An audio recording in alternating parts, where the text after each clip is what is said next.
Okay, here we are. I think this should be us getting through the actual text of the book tonight, and then all we will have left is the meditation on the poem. And then so next week should be our final week. And you are the bitter enders. Look at this. We've got only 8 of us. I think it's been a year. It was February 22nd when we started this. So it's going to end up being a year. This is kind of interesting. We had, I think, remember the first few weeks we had in the mid 30s. And now we're down to 8. Oh. I do think that I want to go ahead and do some of Practicing the Presence of God as our next book. So the thing is, there are so many editions of the Practice of the Presence of God. We need to get the same one so that we can have similar pages. The one that I have right now it's expensive though. It's like $18. I don't know why. So there's another one that's more basic, and so I'll send that link out, and so we can. Who's the author, Dave? Brother Lawrence. Oh, it's a brother Lawrence, yeah. Although he's not really the author, it's really edited together, but wrote it, yeah, it's going to be under his name, Practicing the Presence of God. And there's this specific edition that was only like $5.99, and it'll get the job done. So anyway, finishing up Falling Upward. Here we are in the Falling Upward chapter. What I wanted to do was back up to 159. Actually, we're not backing up. We're just going to back up a paragraph and then get a running start on this. And I want to hit the I-thou relationship once again, because it's critical for us to understand, because I think that really also encapsulates the difference between first and second half of life, is the I-it, I-thou. So we'll hit that. And then there was a couple of pieces that I was going to read to you last week, and we ran out of time. So did we read the Merton Fourth and Walnut last week? Yes. We did? Something, yes. Okay. So maybe we'll read it again, because the 3 kind of work together. But at any rate, 159, the first full paragraph. The genius of the gospel was that it included the problem inside the solution. I like that. That's a nice line. The falling became the standing. The stumbling became the finding. The dying became the rising. The raft became the shore. The small self cannot see this very easily, because it doubts itself too much, is still too fragile, and is caught up in the tragedy of it all. It has not lived long enough to see the big patterns. No wonder so many of our young commit suicide. This is exactly why we need elders and those who can mirror life truthfully and foundationally for the young. Intimate I-thou relationships are the greatest mirrors of all, so we dare not avoid them. But for the young, they have perhaps not yet taken place at any depth. So young people are always very fragile. All right, so Jerry, did the suicide line, did that make more sense in context this time now? Oh, you're muted, dear. Sorry, I was muted. Yeah. Yeah, it did, and I went back and reread the pages, and yeah, it's interesting. I came across a situation and with somebody, and I can't remember who I was talking to, and we talked about the elders, and that, you know, that the elders don't get the respect. Somebody was talking about their mom or their dad or somebody, and we talked about this whole principle of there's no elder. I mean, there's not enough elders that have fallen upward, or that are, you know, mirroring or giving wisdom or getting respect from the young, you know, and wanting the young to come to them, you know, or the young wanting to come to them. You know, I'm blessed that my granddaughter Sierra sees me as her elder and does come to her Nana, but you don't see it a lot. You know, you just don't see it a lot. And our elders are getting facelifts. yeah, well, that's true too. Took me a while to figure out what you said, William, but that's good. So and yeah, I get it. They don't feel like they have somebody to go to and somebody Yeah. to talk to and guide them and talk their stuff out with. So yeah, And I so get that's it. but what William brings up is part of the problem, isn't it? Right. Yeah. Because if our elders are getting facelifts, then our elders aren't acting like elders, right? They're still Mm. trying to go back to their youth because they haven't made the transition into the second half of life to be able to be comfortable in that Mhm. space. They're still fighting the midlife crisis fight, and they're trying to go back to the last time they felt comfy. So Mm. so there's two things going on. Our society is not producing elders, and then our Mhm. culture is not celebrating the elders that we have.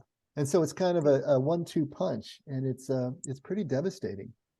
And our institutions are not strong anymore in producing elders, and they're not communicating the value of the second half of life in any way that is pointing our people in the direction of having this second half of life experience. And so if you look at it in terms of the I-thou relationship, we were contrasting it with the I-it relationship. So the I-it relationship, and for our purposes, that's the analog of the first half of life, because that's subject-object, right? That is us looking at something that we define as other and having that kind of relationship with it. You know, experiencing it as distant, experiencing it as other, experiencing it as object. So maybe the verb of seeing, which we can do from a remote distance, is kind of characteristic of the I-it relationship. Whereas I-thou is subject to subject, as Martin Buber was trying to understand it. So now it becomes, there really is no distinction between the other and the self. It's as if the self is looking at itself in a mirror, and that is that tasting connection rather than seeing. It's something intimate. It's something inside. There's not really an awareness of any separation or distance at all in the I-thou relationship, and so it's this spiritual connection immersed in this living relationship. And so these are the two types of relationships that he was trying to get across as being distinct. And so for us, the I-thou relationship, that subject to subject, that immersion and connection, is what's characteristic of the second half of life, you know, or the fourth stage of spiritual development in Scott Peck's 4, you know, or it would be the seventh stage in Jim Fowler's, you know, whichever one you're going to want to use, but it's going to be that stage that is that connection. And so these are useful for us to kind of take a look at in terms of how that works. How are we still envisioning the world? So if we're going and getting facelifts at age 60 and 70, then it's because we're still in a subject-object type of relationship with the world. We're still trying to deal with our accomplishments. We're trying to deal with, you know, all the competitions and everything else and comparisons that go on in the first half of life. And we're dealing with life at that level rather than be able to be immersed in it. Now, William's done a little bit of reading on I-thou. Is there anything you can add, William, in terms of clarifying this thing for us? When you talked about this the last time, I was thinking of a DBT kind of meditation where when you're meditating, let's say you're sitting and you're thinking about the chair or something like that, you would think about not just that it's a chair, but how it's there to serve you. The fact that the chair is supporting you and you're, you know, being supported and comforted by the chair or whatever.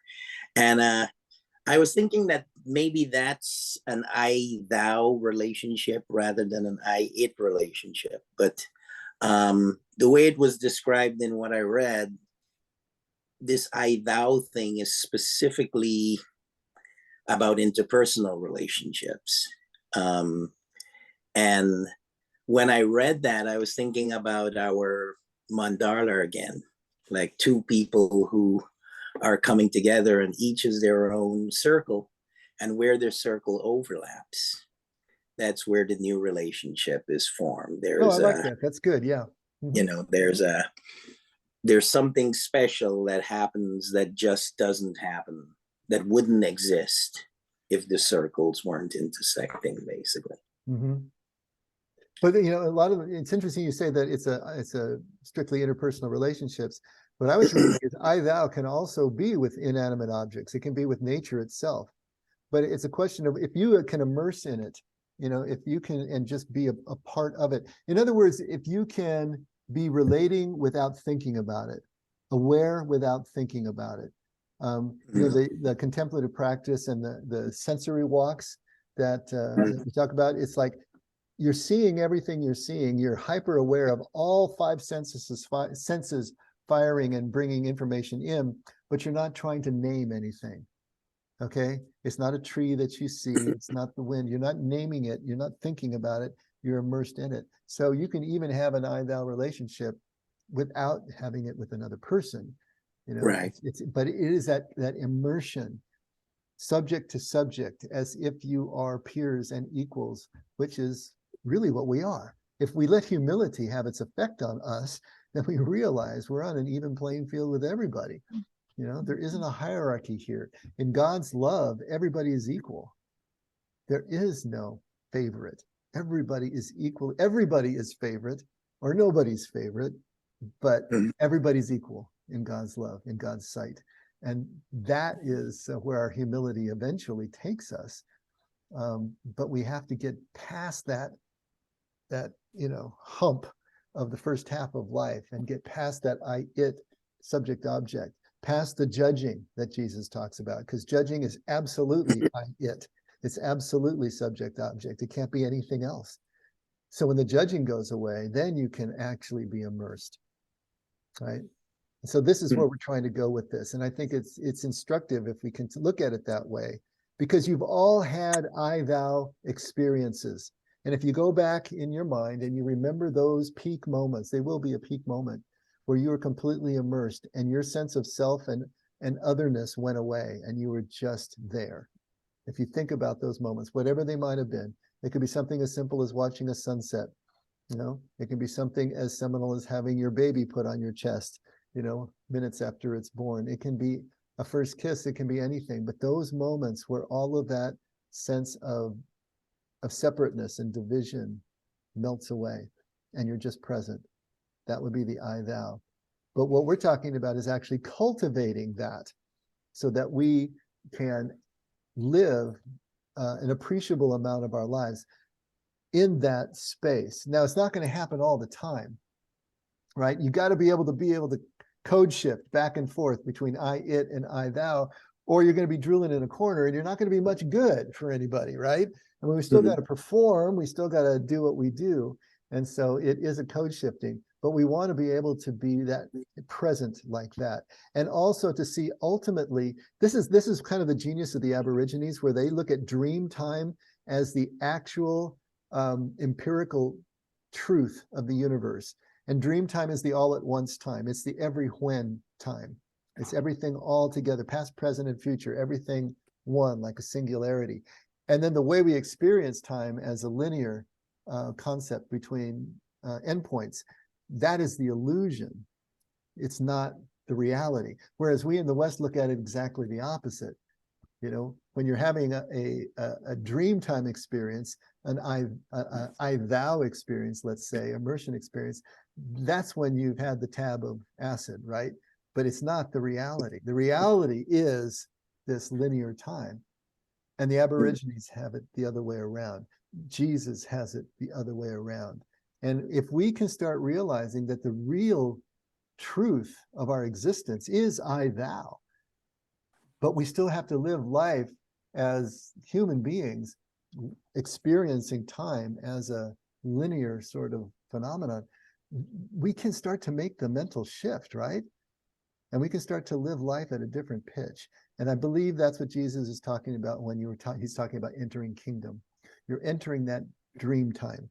You're entering I thou. You know, you're entering that different understanding of what time is all about. And it changes things. It changes the way you look at things and the way you relate to things. And it brings you to that humility point.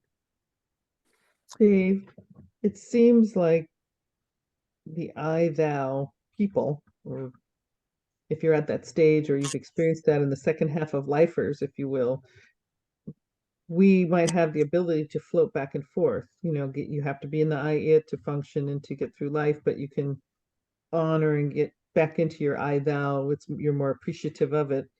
It's the younger people that haven't experienced the second half of life are going to struggle with that. They don't know what they don't know, so they're not inclined to look at the second half of lifers as anything of value necessarily until they get there and experience it themselves. I mean, like we said, they're idolizing each other on TikTok and things that of their own age. So it seems like it's easier for us to flip in and out of the where we need to go, but it's that first half of life. But then I guess there's a lot of adults too that don't make it to the second half of life. They're stuck in the first half, Mhm. and they're going to have just as much of a struggle relating to any of this. So I don't know. It's just going to be a challenge, sort of a ping pong game. I think Mhm. there'll be a And challenge for so, some, not for others. and this is why the concept of falling is so critical. Because what is finally going to break the stranglehold of the first half of life sensibility in a person? Well, it's going to be the failures. It's going to be the fallings. It's going to be the traumas. It's going to be the illnesses. It's going to be the loss, because that's what breaks through our illusion, pulls open the curtain so we can see another there. It strips away our illusions. And the illusions that are the most powerful are the ones that we're completely identified with. So when we completely identify with our egoic consciousness, when we completely identify with the roles we play and the accomplishments that we achieve and the attributes we have as a person, then to us, that's just reality, you know? But until something comes away and breaks that apart, now we can start to see, oh, okay. Now, what you do with that information, of course, is up to you, because that can send a person scurrying back to the red sports cars and the affairs and the facelifts, trying to grab something that felt solid to them the last time something felt solid. Or it can finally allow you to answer the call and move forward into the new territory. And Experience your humbleness, right? You get humble exactly, quickly. Mm-hmm. so we're getting called to the second half of life more insistently, from our 30s on, basically. And the question is, when will we finally answer the call? How much pain do we need in order to break through the illusions and finally try something completely different that's scary to do? And that's what Jesus is all about. This is what he's saying to us over and over. And when you think about all his metaphors, that's what he's talking about. Are you willing to pick up your cross daily, die to yourself, then follow me? Are you willing to let the dead bury the dead? Are you willing to hate your father and mother, sister, brother, dog and cat, pony, and otherwise you're not gonna be able to do it. God still loves you, and you can still be a decent person, but you're not going to be able to experience what this is really all about. Okay, Dave, this is where I'm going to get in trouble. I have a couple comments to this. I was today going through what I think I've learned over this last year, and it's very substantial. I'm experiencing happiness, feeling very connected, complete, not 99% of the time, but more than I had in the past. And so as I was going through that, and I was kind of reviewing some of Rohr's points, I landed up asking myself, if you took out all the references to Jesus and Scripture, how would that book read? Which book? The one Would we're it be reading? Falling Yes. upward? Falling Upward? Yeah. Okay. Yes. Okay. So if you stripped out the Scripture and the references to Jesus, and you read through the book, it's a great lesson plan to go from that first half to the second half. Okay.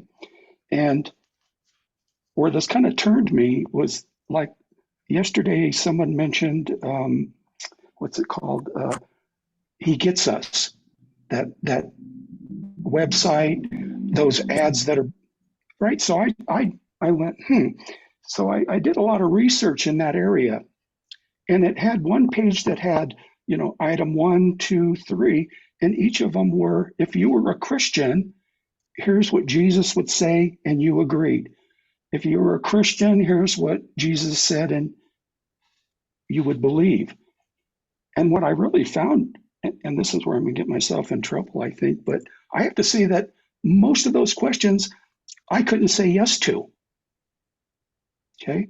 And the reason I couldn't say yes to it was that as I went through this website up and down, researched who the LLCs were, where's the ads coming from, and I got stuck saying again, the effect is so different and how Jesus and God is presented to us is so different.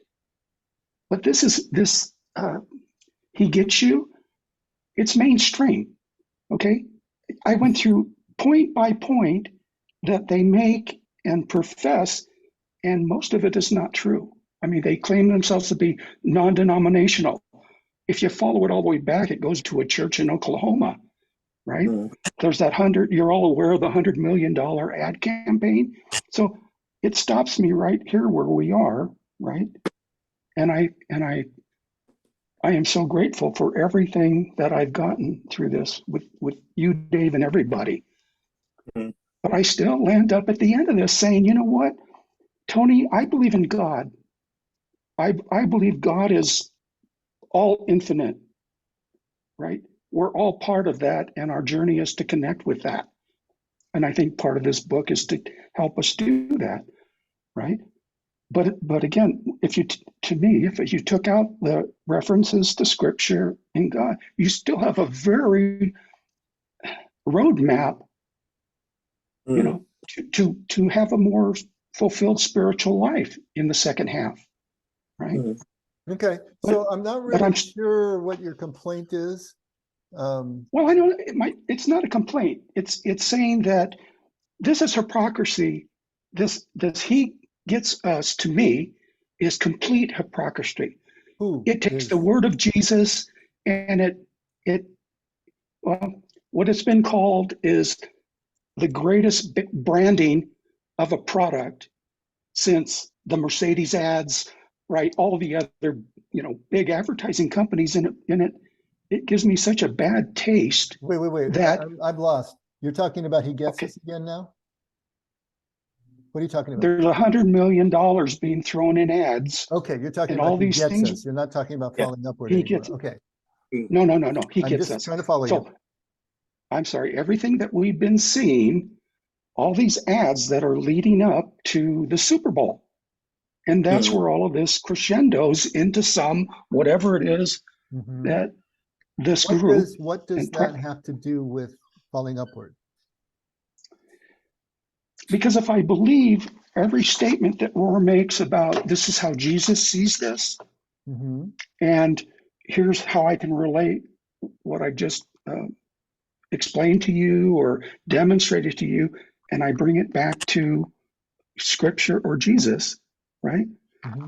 I always end up saying, I'm only going to believe, I guess, what's true to me, okay? And so at this point in time, I'm kind of looking at this in dilemma again, where I don't believe so many things in Scripture now that I feel like I'm a hypocrite to say I'm a Christian, and where I'm going to get myself in trouble is right now I don't want to identify as a Christian. No, you're not going to get yourself in trouble with us. That's we're all about what you become convinced of, right? So yeah, Dave, but how? Let me put it this way: there are so many instances where all of the misrepresentation of Jesus's life and his teachings, it comes at you from so many different directions, right? And you kind of wade through, this is not good, I don't want that, that doesn't speak to me, whatever it may be, right? But we're still using the same words, Jesus's words, Scripture's words. And this site that I'm appalled by, maybe most of you might even agree with it. and we can agree to disagree, and you know, we can still be on this Zoom. But I'm really getting at a point where there's too much contradiction. Okay, and I know what I've learned over 14 years with the effect, and I don't discount any of that. And you know, I don't discount that. But after seeing this, you know, after researching this, he gets it. I don't know. You guys would have to tell me how many of you people have looked at that site and agree with what's going on and how Jesus is being presented, the complete branding of Jesus, $1 million ad campaign to push that. Yeah, you know, Tony, I don't know enough about the site to comment. Were you going to say something, William? Yeah, I watched a couple of the ads, and one thought that popped into my head was you're highlighting the macro micro thing, right? I agree. So basically, it was like they're taking these micro experiences and micro interactions and applying them to macro phenomenon. And that's the first thought that occurred to me. But a thought in relation to Tony's objection is, you know, why the hell not, right? Why can't Jesus get some ad time? You know what I mean? I mean, if Mercedes can. Yeah, but isn't it, William, how it's delivered? Isn't it how it's delivered? I don't want to get too far afield here. I don't want to get too far afield here because I'm sorry. I told you I was going to get myself in trouble. You're not getting into I'll trouble, shut up. but you're on a rabbit trail now, and so I want to get us back. I want to make sure that we're still in the book and we're not losing the thread here. But to tie that off, I got asked by someone to do a podcast on this. He Gets Us. So obviously I'm going to have to do some studying myself. I have a passing knowledge of what's going on. My thought is that what they're trying to do is they're trying to cut through what they see as the hypocrisy of the church and a lot of the same things that we've been working against at the effect for the last 15 years. You know, the westernization of Jesus and the Greekification in terms of Greek philosophy of an Eastern message. And so they're trying to run through that, and they're trying to present Jesus in a much more human way, kind of way The Chosen does, also present him in a much more human way. But to my understanding, or at least what I've seen so far, it's kind of putting Jesus through a social justice lens and trying to show him from an ethical point of view. What I don't see them doing, and this is where I have to really dig in, I don't see anything about the actual Paschal mystery, the actual descent before the ascent. Where Jesus is challenging us and where Jesus becomes very unpopular is when he's telling you to strip everything away, to sell everything and to give it away, to leave your nets and to pick up your cross daily. That's the part that we don't like, because that's the painful part. That's the part that cuts us to the quick. And everything about servant leadership and everything that takes that whole idea that we have in First Half of Life and turns it upside down, that's the part that's hard for people to swallow. And that's the scary part. If we're only going to do the happy clappy religion part, which is what I see maybe he gets us doing, is trying to do the positive part of it. If we don't have the relinquishment that Jesus is saying, the unattachment, as Buddha would say, that is absolutely essential to us being able to move into a true mature spirituality, then we're only talking about half the equation. So whether it's over literalized the way that conservative and Western Christianity has done it, or whether it's just talking about one side of the equation, the happy clappy part, we're not getting the full picture, and we need the full picture. And so that's what we've been trying to establish at the effect. What is the full picture of Jesus' message? How can we understand it if we strip away everything that has accrued in the last 2,000 years and try to get back to the source as much as we can? As far as Richard Rohr putting his book through a Christian lens, well, he's a Roman Catholic. He's a Christian. He's going to do that. But I think the way that he is portraying Jesus' message and scripture in terms of how it relates to first and second half of life is much the way that we would do it. You know, he understands what is metaphor. He understands what is symbolism. He's not trying to over literalize. but he's going to do it through his own sensibilities, which is decidedly Christian, just as we do. Jesus is still our way shower. He is still the person who is leading us, but he's only going to do that well if we understand him as he was trying to present. And so, Tony, I hear what you're saying.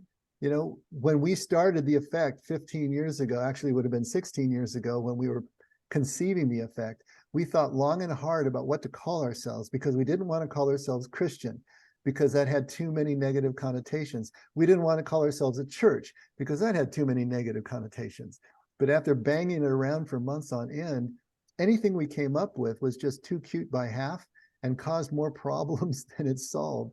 And we realized the only thing we can really do is go ahead and be a Christian church or a faith community and let people figure it out if they got through the front door about what the differences are. But so I totally understand what you're saying. There are things about Christianity that are revolting, and we really don't want to be associated with that. But Jesus is not one of them, and not going to throw Jesus out, but I'm going to try to understand him in the way that he was trying to present as best as I can. And so I think we can bring them together, and we can find peace in the middle. But every one of us is going to come to a different place of conviction, and that's perfectly all right too. It really doesn't matter how we conceive of this thing. What matters is how we live with our conception. Does our conception allow us to live like Jesus, look like Jesus in terms of the way he related? Does it take us to an I-thou conception of life, even as we continue to have to live in an I-it relationship at least half the time, right? Does that help, Tony? Kind of reframe the thing? I didn't need it to be reframed, Dave. Okay. I mean, I don't Then think everybody I else needed that. did. No, I'm just I did. saying, Dave, I'm just saying this is that, yeah, I know how the effect was formed, right? And I've heard you say it many times. I don't have any qualms with that. I had spending 15 years with the effects. I'm still alive, right? And I'm better for it, I think, from following, how Christ's teachings have been taught through you, and also relationship with God, But when I start to answer the questions like, do I believe that Christ rose from the dead? Did he create the miracles that were told? All of the things that have been taken so literal, and I don't know if you can even create an analogy for those things, but I really don't believe those things. I believe Jesus. I believe Jesus is one of the greatest prophets of all time, right? But I don't see him as in Buddhist terms, I can be one with the universe, right? I can be one, enlightened, and I can say that I'm part of God. But I don't say Jesus. Oh, Jesus. I don't put this. I don't think Jesus is the only way to God. I don't know if Jesus has. He's a way of showing you that experience and how to get there. But I can't call it anymore. All of those things that are associated. That's okay, Tony. I can't do it anymore. You do what you need to do, buddy. You go for it. I went through the same process myself, and I've talked about that before. I don't need to talk about it again. But yes, we all need to go through that process, and we need to understand how God is operating in our lives. And if you want to take the scriptures more metaphorically, go for it. That's totally up to you. The question will be, does it allow you to live in kingdom as Jesus understood it? Does it allow you to live in a second half of life experience? If it's not broke, don't fix it. We're not going to be judged on what we understand. We're going to be judged on how we relate to each other if we've found that deeper connection. It allows us to right see. on. I know I can. Yes. Okay. Yes. All right. Well, then we're not. Yes. We're fighting things that we're not fighting, Tony. So it's okay. Yeah. All right. We're in violent agreement. Let's do this. Let's get back on track here. What I want to do, let me read this next part of this next paragraph, and because I wanted to read a couple of other things that hopefully are going to illustrate again this I thou thing. Many of us discover in times of such falling. Okay, remember, falling is critical here. Falling upward is the name of the book. These fallings, these failings are what finally break us out of first half of life perception. Many of us discover in times of such falling the great divine gaze, the ultimate I-thou relationship, which is always compassionate and embracing, or it would not be divine. Like any true mirror, the gaze of God receives us exactly as we are, without judgment or distortion, subtraction or addition. Such perfect receiving is what transforms us. Being totally received as we truly are is what we wait and long for all our lives. All we can do is receive and return the loving gaze of God every day. And afterwards, we will be internally free and deeply happy at the same time. So he's trying to describe for us as we break through and we get into this I-thou place. And hopefully you've got one in your mind where you had that experience of being completely immersed and the sense of self and separation fell away. That ultimate I-thou relationship is always compassionate and embracing, or it would not be divine. It is so important for us to understand that only good comes from God, right? We have been taught that God can be good or God can be bad. He can be wrathful, he can be punishing, he can be all those things, or he can be blessing and wonderful. But what Jesus is saying is that God is love, and therefore only good comes from God. So that relationship, when we finally get that connected, it's going to be compassionate and embracing, or it's not of God. And like any true mirror, the gaze of God receives us exactly as we are. We're all the same. There is no distinction between us in terms of God's love, without judgment or distortion, subtraction, or addition. Such perfect receiving is what transforms us. Being totally received as we truly are is what we wait and long for all our lives. All we can do is receive. Everything of value is what we receive. We don't create things. We receive which is already created and return the loving gaze of God every day, and afterwards we will be internally free and deeply happy at the same time. So this is where last week, let me go ahead and share the screen. We read Thomas Merton. And so you're seeing Thomas Merton now? Yeah. Okay, good. Let's just read through this quickly again in light of everything that we've been talking about and see again if it sinks in a little deeper. So he has been now at Gethsemane for about 12, 13 years, something like that. He probably says somewhere in here.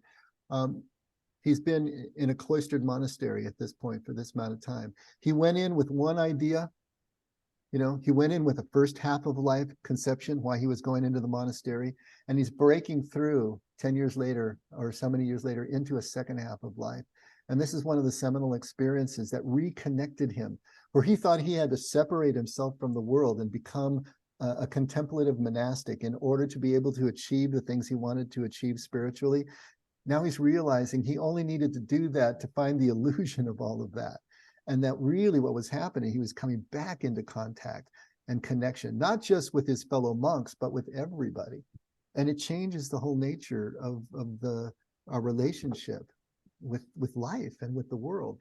So in Louisville, at the corner of 4th and Walnut, in the center of the shopping district, I was suddenly overwhelmed with the realization that I loved all those people, that they were mine and I theirs, that we could not be alien to one another, even though we were total strangers. Are you hearing the kind of language of the I-thou relationship, just in what he's saying here? It was like waking from a dream of separateness, of spurious and self-isolation in a special world, the world of renunciation and supposed holiness. The whole illusion of a separate holy existence is a dream. Not that I question the reality of my vocation or of my monastic life, but the conception of separation from the world that we have in the monastery too easily presents itself as a complete illusion. The illusion that by making vows, we become a different species of being, pseudo-angels, spiritual men, men of interior life, what have you. This sense of liberation from an illusory difference was such a relief and such a joy to me that I almost laughed out loud. And I suppose my happiness could have taken form in the words, thank God that I am like other men, that I am only a man among others. To think that for 16 or 17 years, I have been taking seriously this pure illusion that is implicit in so much of our monastic thinking. So he's finding the sameness that he has with everybody, not trying to become distinct or to stand head and shoulders above. That's all first half of life thinking. But in second half of life, we just realize we're all the same. We're loved because we're the same, not because we try to make ourselves different. And it is a glorious destiny to be a member of the human race. Though it is a race dedicated to many absurdities and one which makes many terrible mistakes. Yet with all that, God himself gloried in becoming a member of the human race. A member of the human race. To think that such a commonplace realization should suddenly seem like news, that one holds the winning ticket in a cosmic sweepstake. I have the immense joy of being man, a member of a race in which God himself became incarnate. As if the sorrows and stupidities of the human condition could overwhelm me, now that I realize what we all are. And if only everybody could realize this, but it cannot be explained. There is no way of telling people that they are all walking around shining like the sun. This changes nothing in the sense and value of my solitude.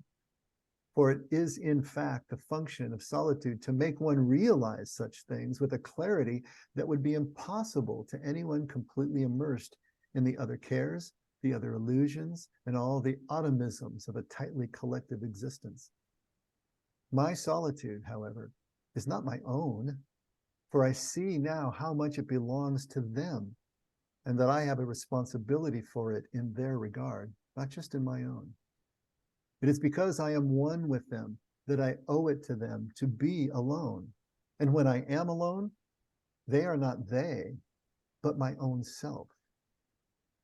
There are no strangers.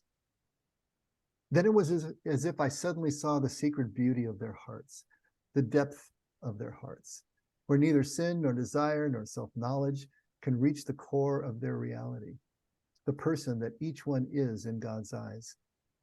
If only they could all see themselves as they really are. If only we could see each other that way all the time. There would be no more war, no more hatred, no more cruelty, no more greed. I suppose the big problem would be that we would fall down and worship each other. But this cannot be seen, only believed and understood by a peculiar gift.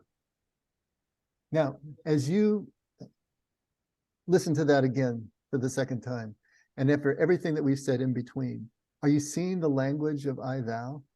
Are you seeing the language of second half of life? This is one of those peak experiences that he had.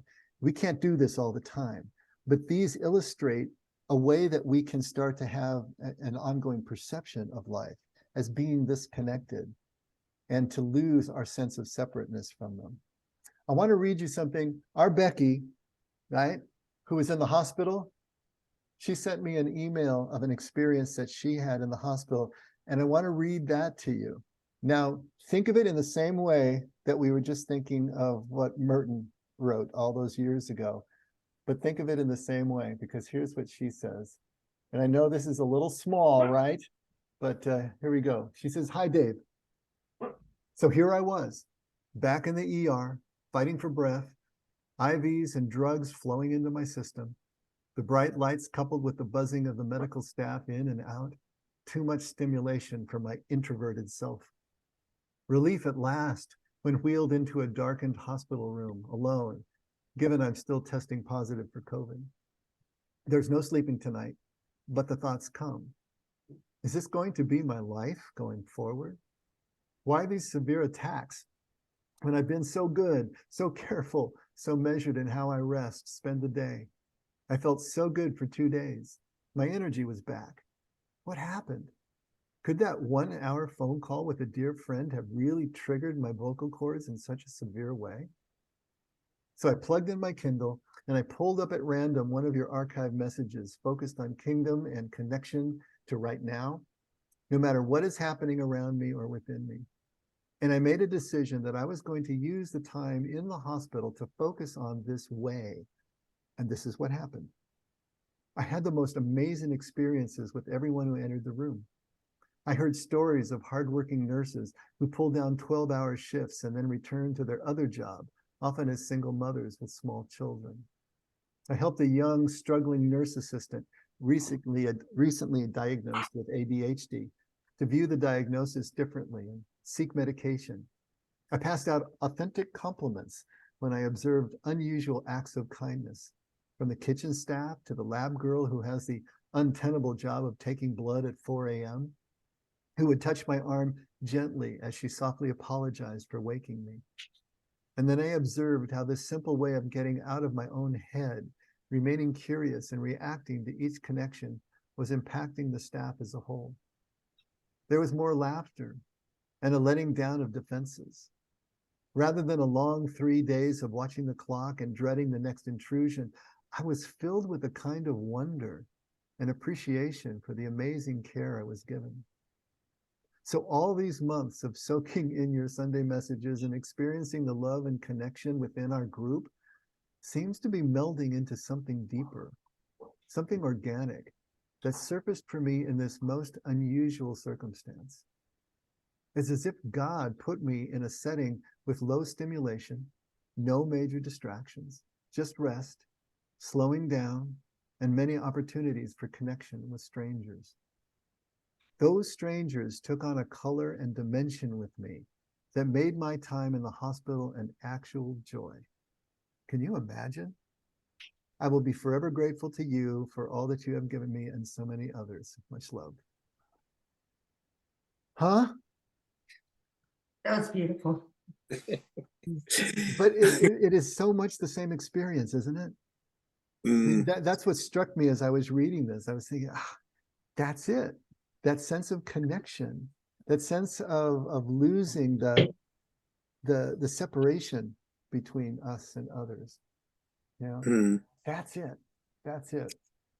Dave, can you share that with us when you send out your notes? I'm absolutely planning to. I asked her for her permission to be able to share with you. So I was going to put it in the, send it out to the virtual email group. So yes, that will be coming. But you guys got to hear it first because you're the few and the proud and the bitter enders. So you got it first and everybody else will get it afterwards. But yes, I will send that to you. It's just so beautifully written. And it's just so perfect. It is really beautiful. It is beautiful. It's so beautiful. Dave, I remember when Nina talked about when she was in the car accident. What is that, a year ago now? Over a year ago now? And she said she had some really interesting experiences, like the care she was given was just incredible. And the people were so wonderful to her in the hospital. I think it was before she got COVID when she was in the hospital. And then she had to be put aside in a special area. But she said it was just incredible, the experiences that she was having with the people who were taking care of her. So maybe there's something about that, where when you just stop sharp in life and you have to slow down and you start seeing all these things around you differently, maybe there is something to that. But I was thinking about... just a second, William, and then I'll let you. No, I want to respond to that. Oh, then you go for it, and then I'll respond after you. Well, the reason I wanted to get a copy of it is I wanted to share that with my mom. Whenever she goes into the hospital, she usually has a very, very miserable experience. So, like, just thinking about somebody waking you up at 4 a.m. to give you an injection, and if you're focused on the injection, that creates an experience. And if you focus on the person that gently touch your hand or wake you up, if you focus on the fact that this person is waking me up at 4 a.m, rather than the fact that they're there to provide care at 4 a.m, and now I forgot what Kathy said. I lost track. Kathy said that it was something about being in that low stimulation place where there's just nothing to do but rest, and that can take you there. And you Right. see things differently. And what I wanted to add to that, Kathy, it's the falling, right? It's the Mhm. lack of health. It's the lack of autonomy. It's the lack of independence. It's a stripping away of who you thought yourself always to be. And then suddenly here you are in the hospital. What she said was, is this going to be my life from now on? There's that fear that you're never really going to be yourself again, that you're not going to fully recover from this. That is the stripping away of every illusion that you have created and held on to as a security blanket all your life. That's what gives you the sense of that other there out there. In addition to the lack of stimulation and the lack of anything that you can do, it's all of a piece. It's the silence and the solitude and the stillness and the simplicity. It's also the falling and the loss of identity and the grief. All of that stuff together conspires to break through that first half of life perception and give you a glimpse, but it's only an open doorway. You still got to decide what you're going to do with it. Now, bless her heart, she stepped through and had this amazing experience on the other side. Merton stepped through, had this amazing experience on the other side. Will William's mother step through, or will she still see the frustration? That's up to her. But William's going to share this with her, and he's going to show her another way of looking at something. But will she step through? Well, Is and her I pain see, great enough yet? These are all the, and I'm just, I'm just using your mother as a for example. But I mean, this is all of us, right? That's always what's in front of us. I'm sorry, Kathy, go ahead. well, I was just thinking Nina and Becky, in a way, are very similar in the sense that they're very strong women and very independent. And yet here they were in their most vulnerable state. And they chose to step through that looking glass in a very different way. And I think it comes back to that old saying of it's not what happens to us in life, it's how we respond to what Mhm. happens in life. So Mhm. that's one for your mom, I guess, William, too, is I Mhm. don't know how you And I mean, the irony, well, thinking about my mom, I'm thinking about this strong woman as well, right? But the strength it's a different kind of strength when you accept, Hmm, when you, exactly. surrender. Um, and I think for a lot of us, that especially when you're at a life threatening experience, that might feel like quitting. That might feel like giving up. And you're Uh, exactly right, William. That's the problem. When you look at this from a first half of life perception, it looks like you're giving up. It looks like you're throwing in the towel. You're relinquishing. You're not going to fight for this thing anymore. Well, you're going to fight in a different way. And as you said, it's the most courageous thing. It takes the strongest person to be mhm. able to get to this place of non-attachment. I mean, that's the hardest thing you'll ever do. And that's the part that is not being portrayed in happy clappy religion. They're not taking us to that place. They're not taking us to the precipice. They're not taking, I mean, Tony was just running down the basically the 7 or 8 essentials of Christian faith and saying he's questioning them all. I did the same thing.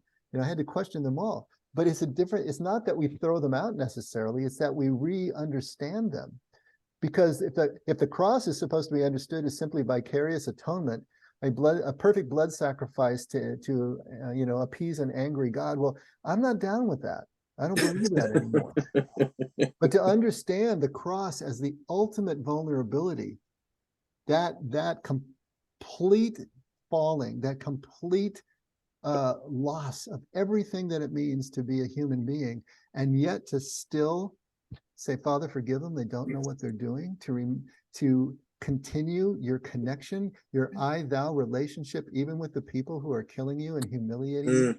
That understanding of the cross is the ultimate example of what perfect love looks like in human form. That's what the cross is all about. And if we take that and turn it around, then the cross once again becomes a central symbol of our faith, but in a very different way. That's what we need to do with Christianity, is re-understand all the symbols and the essentials in a way that furthers what Jesus was all about, which is taking us to this I-thou experience with our God, with his Father. That changes everything. Dave, could you say that part about Jesus and the cross, like really briefly? say that again. What does it symbolize? Like from this different perspective? The cross symbolizes ultimate human vulnerability, but the willingness to remain vulnerable, to not try to redefend, to not try to fight or justify or do any of the things that we would normally do, but just to remain in that vulnerable space and remain connected, and to actually pray for those who are persecuting you. The S word, submission, right? That S word. It's absolute submittedness. It's absolute connection. It's remaining the connection with the enemy, loving the enemy. It's everything that Jesus taught comes to this point, this ultimate point on the cross. And when he is in absolute extremis, he does not shy away from the principles that he was teaching all his life. He maintains them. That is what the cross is all about. To me, that makes sense. That's something I can live with and keep the cross as a symbol. But it has to be that. And that's the same thing that Richard Rohr says, as different words, but it's the same sort of idea. It's the ultimate symbol of love in a horrific image. But isn't that what he said? The genius of the gospel is that it included the problem inside the solution. I mean, that's the same thing we're saying again, isn't it? I mean, this is the paradox. This is the ultimate paradox of what's going on here. But it's only in paradox that we're going to find spiritual truth, not in the certainty of falling down to one premise or another. It's in maintaining the paradox that spiritual truth is realized. So let's finish the book, shall we? And then we'll come back next week and we'll do this meditation on a poem, but at least we can say we actually finished this thing. So on the last two words of page 159, let me just back up. All we can do is receive and return the loving gaze of God every day. And afterwards, we will be internally free and deeply happy at the same time. The one who knows all has no trouble including, accepting, and forgiving all. Soon we who are gazed upon so perfectly can pass on the same accepting gaze to all others who need it. There is no longer any question, does he or she deserve it? What we received was totally undeserved itself. Just remember this. No one can keep you from the second half of your own life except yourself. Nothing can inhibit your second journey except your own lack of courage, patience, and imagination. Your second journey is all yours to walk or to avoid. My conviction is that some falling apart of the first journey is necessary for this to happen. So do not waste a moment of time lamenting poor parenting, lost job, failed relationship, physical handicap, gender identity, economic poverty, or even the tragedy of any kind of abuse. Or a hospital stay, we can add, right? Pain is part of the deal. If you don't walk into the second half of your life, if you don't walk into the second half of your own life, it is you who do not want it. God will always give you exactly what you truly want and desire. So make sure you desire deeply, desire yourself, desire God, desire everything good, true, and beautiful. All the emptying out is only for the sake of a great outpouring. God, like nature, abhors all vacuums and rushes to fill them.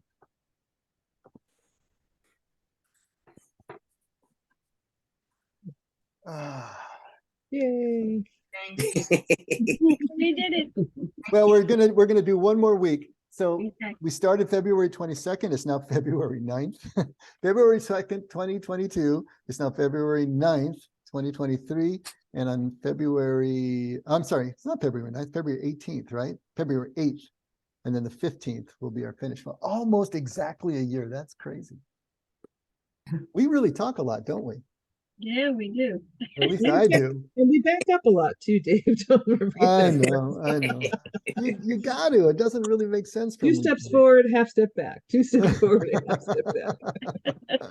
It's okay. It's necessary. Yeah. good. Yeah. But All it's been a good year. It's been a good book. growing and falling backwards and upwards and down and around and, Sideways. and sideways. And Sideways and Mhm. I know it's impacted my life, and and I don't like the falling down part. Nobody I like does. the going up part. Nobody does. No, I And guess. you know what? If you did like it, then it wouldn't have the correct effect. Then you're just a masochist, right? That's all you. Yeah, That exactly. defeats the whole purpose. So Yeah, I could really relate to that last part. I really could. good, good. Well, Yeah, I I mean, hope it's certainly given us a lot to think about, Yeah. and but also if it gives you the ability now to self-assess, really take a look. Are you still primarily operating on first life principles, first half of life, or are you starting to really make the transition? How much resistance do you feel to this? Where are your fears? Where are your offenses? These are all the things to really take a look at, to be able to really ruthlessly and honestly look at yourself and see where you are at. Are there things you're still clinging to? Because those are the things that are going to limit the ability to move into second half of life. What are we still clinging to? Remember when Mary goes to the risen Jesus, what they don't tell you is what she would have done would be to throw herself at her feet and encircle his ankles and hold on to his feet, because in that culture, that's what they did. They would hang on to the master's feet. And Jesus says, "Don't cling to me." Seems like a pretty cold thing to say to the woman who had your back all through the crucifixion and is seeing you alive. But what he's saying is the same thing. You cannot cling to what you think you already know. You need to, it's just like saying, why are you looking for the living among the dead? She's looking for a static image of what she believed him to be, and he's moved on. He's not there anymore. And unless we're blowing about in the breeze, the wind of the spirit, not knowing where we come from or where we go, then we're going to get stuck in first half of life sensibilities. And so there's so many of these little clues in scripture that once you start looking at it through this lens, you're going to see it. It's going to jump out at you because the word choices are there that are reinforcing this over and over again. And that's where scripture can become alive again and meaningful again. And we take it out of the prison that we put it into, the prison of literalism. We can liberate it and make it live again.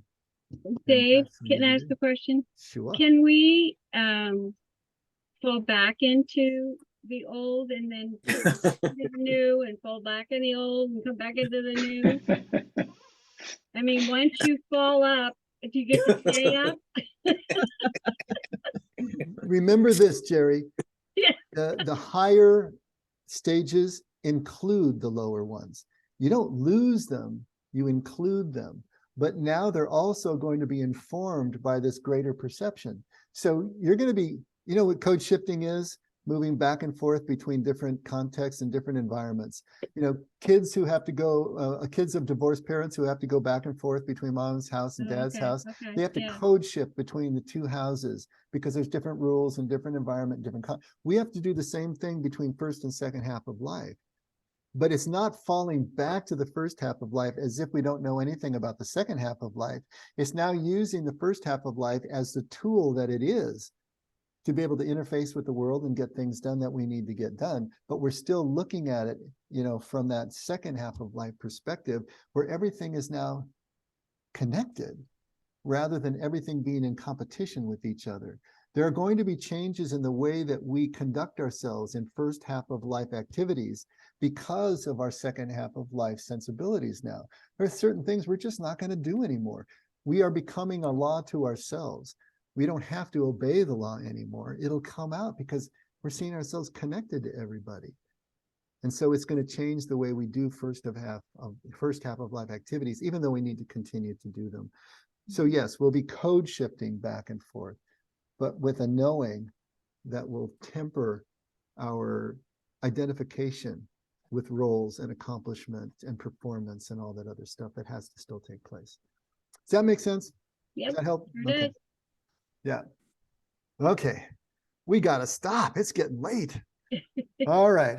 So next week we'll just kind of wrap up. We'll hit that poem by Merton, and we'll talk about any final thoughts that you might have. And if we have time left over, Tony, that's when we can talk about some rabbit trails and see where it'll be interesting to see where you go with all of this as you continue to dig into it. So we'll have time for that too, maybe. Let me just say quickly, most of my life every day is so contemplative, and when I read this afternoon, I can tell you it just knocked me off of that balance. So I kind of apologize for you guys getting the blunt end of my frustration, my anger. But that's okay, Tony. This is the place to air it. I'm sorry I had to cut you short just because we were on another mission here. But do pay attention to that, because like we were just saying, pay attention to what offends you. Pay attention to what boils your blood, because always what that's pointing to is unfinished business in yourself that you need to take a look at. And those offenses, those things that are so difficult to process, are pointing us toward things that we do need to take a look at. Like it's that light on the dashboard telling you something's wrong under the hood. So take a look at that. Find out why that is so upsetting to you, because it's going to be useful, and maybe not for the reasons that you think. You never know. But that's your process of self-discovery. But I'll try it. Yeah, absolutely. On that same point, Dave, you said you were asked to speak about that. What is it called? He gets us, or whatever. If you do, and as if this is something that turns into some sort of interview that we could listen to at some point, would you be willing to share that with us? Oh, of course. Yeah, it's a podcast. A guy on the East Coast.